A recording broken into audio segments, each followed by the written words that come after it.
Hey guys, I have a question. What is worse than actual sugar? Do you have any ideas?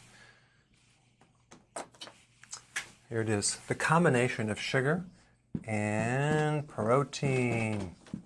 When you combine protein with sugar in the same meal, you spike insulin by 200%.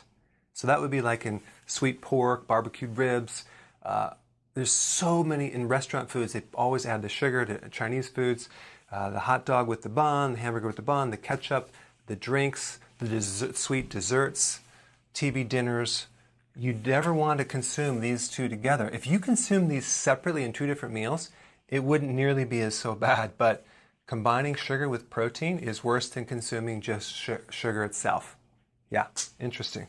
All right, so thanks for watching. I'll read your comments below. Hey guys, thank you so much for watching. Please click the subscribe button and I will see you in the next video.